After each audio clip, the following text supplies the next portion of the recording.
All right, guys, so check it out. Today I'm gonna go over the mobility and movement prep that we're doing inside of my brand new program, Pushing Peaks. Let's get into it.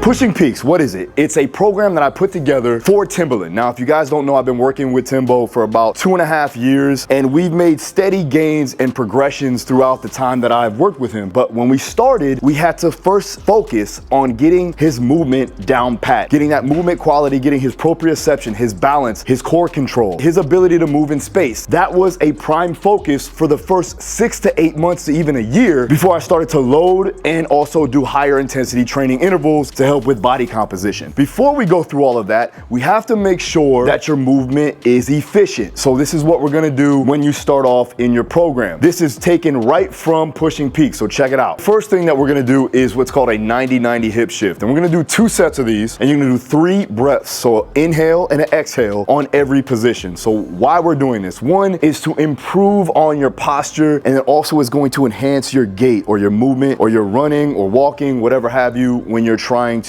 get in shape, right? So we want to make sure that we have adequate amount of movement and we have the proper posture so that we can breathe better and so that we don't get any injuries down the line or force any type of bad positioning. So what we're going to do is lie on that 90-90, either use a box to prop your feet up on, or you can use a wall, but you want to make sure that you're posteriorly tilting the hips, raising the butt up off the ground slightly, and using your hamstrings to maintain that position. You're going to need to grab a medicine ball or a roller to put in between your legs. That's going to allow you or help you shift the hips from side to side. When you go to shift, you're going to take a big inhalation, and as you go to shift into one direction or bringing one leg down, one leg up, shifting to that one side, you're going to exhale and you're going to go ahead and drive the down leg or the down knee into the roller. So you're going to activate those adductors as you go to shift. Then you're going to switch to the other side and do the exact same thing, and you're going to do 3 full breaths on each side. The next exercise is going to be another 90-90 positioning, and you're going to go into a hip bridge. You're going to bridge up, not getting into your low back, but maintaining that position, trying to optimize that posture by stacking the thorax in line with the pelvis to stabilize the pelvis. And then you're gonna give me 3 full breaths in, inhalation, exhalation. And you're gonna do 2 sets of those. You want big expansion in the diaphragm. We wanna breathe 360 degrees through the torso. The next one is gonna be a Copenhagen 90-90 bridge hold. Same position, 90-90 degrees, so 90-degree angle on the front and the back leg. The knee is gonna be up into the chest, the other one's gonna be back behind you on the box, driving the adductors into the box to maintain hip position. The good thing about this is, one, it's going to mimic a gait pattern or running pattern, and it's also going to help optimize and activate those muscles to help you with further movement. You're gonna hold for 5 breaths on each side, 2 sets through. The goal here is to activate those obliques, making sure that you're maintaining stability and then also getting expansion in the rib cage. The next one, we're gonna go into a single leg glute bridge. On the first side, where you're pulling the knee into the chest, you're gonna go ahead and drive your foot into the ground, pushing with 3 points of contact: big toe, little toe, and heel. You're gonna drive through into extension. You're gonna pull that opposite knee to the chest, getting a good stretch on the hip flexors. From there, you're also gonna activate the glute max, and from there, you also want to exhale on the way up. So we're gonna get a big inhalation, exhale on the way up, drive the hip up, squeeze the glutes, and stretch out the hip flexors. The next one, single leg glute bridge leg whip on this one. So you're gonna go ahead, bridge up in that high hip position. Then from there, straighten out the leg completely, getting a full stretch on the hamstring while activating the quadricep muscles on that leg that's gonna whip out. You're gonna take that leg, drive it out to the side. We call it abduction. So you're gonna abduct out to the side, making sure that you're maintaining a solid hip position, not letting your hips drop to the side. From there, you're gonna drive through, activating those adductors and maintaining that hip and pelvis position. You need to do 2 sets of 5 repetitions on each side. Make sure, again, that you're maintaining your positioning. The next one is an anti-rotation movement or a core activation movement. Really good for the spine. This is a part of the McGill 3. If you don't know who that is, make sure you check out Dr. Stuart McGill. We're gonna do the bird dog. What you're gonna do is lie in a quadruped position or hands and knees position. One arm's gonna go out to the front, the opposite leg's gonna go to the back. You wanna maintain your level of positioning, you wanna maintain your posture. You don't want to go into hyperextension, and you wanna go ahead and try to extend as much as you can, but also also maintaining good core stability. You're gonna do 2 sets of 5 reps each side. All right, we're gonna work our way into the upper back and shoulders. So the next one we're gonna do is prone swimmers. So basically what prone is lying face down. So your chest is facing the floor. You want to bring your arms up over your head. So you're gonna get into shoulder flexion. I like to squeeze my fist to create irradiation, so you can do that too as well. And you wanna maintain core stability. So tighten up the abs, squeeze the glutes, make sure nothing else is compensating through that movement. From there, you're in shoulder flexion. You're gonna drive your arms up off of the ground. You're gonna go into internal rotation of the shoulders, bringing the arms behind you into shoulder extension, bending the elbows, making sure that your arms do not touch your low back. Then extend the elbows back out, externally rotate the shoulders, going up into shoulder flexion again, and repeating that process for 10 total reps. And we're gonna go ahead and do 2 sets through. The next one we're gonna do is scap push-ups or scapular push-ups. And the reason why is because we want that scapula to rotate around the rib cage. So what we're gonna do is get into a push-up position and retract the shoulder blades. Go ahead and push up through using your serratus anterior to drive your shoulder blades down and your back to open up. So your scap will go ahead and separate, getting around this in the upper back. You're gonna do 2 sets of 10 repetitions through. All right, the next one is gonna require a band. You wanna use a mini band. You can use one. I get my bands from EliteFTS.com, so check them out. But you're gonna do a banded pull apart. When you do band pull aparts, all right, you wanna make sure that your hands are facing down if you're gonna do a supinated position, which we are. Then from there, you're gonna slightly bend the knees, squeeze the glutes, and lock in the rib cage. You don't wanna get extended here in the midline of the body. You wanna draw down the rib cage, making sure that your ribs aren't flaring out. Keep our abs on, keep our obliques on. Then from there, you're gonna work through protraction and retraction as you pull the band apart. So you can start off in protraction using those puncher muscles. Then from there, you're gonna retract the shoulder blades and then pull the band apart. Do this nice, slow, and controlled for 2 sets of 10 repetitions. So the next one we're gonna do is start moving now. So we're getting up off of the ground. We're gonna go into a cross connect walk. And the reason why we're doing this is just to enhance gait and to move reciprocation. So as I pull with my lat, I'm pulling forward, rotating the body, and I'm driving the knees up, placing the foot right underneath the hip to just master movement mechanics and just going into that movement so that you can enhance your running mechanics, you can enhance the movement quality, and you're activating the muscles that allow you to move forward. You're gonna do 2 sets of 20 yards there. Then you're gonna start to speed things up. We're gonna go into our dynamic warm up where you're gonna go into high knees, butt kicks, so on and so forth. But this is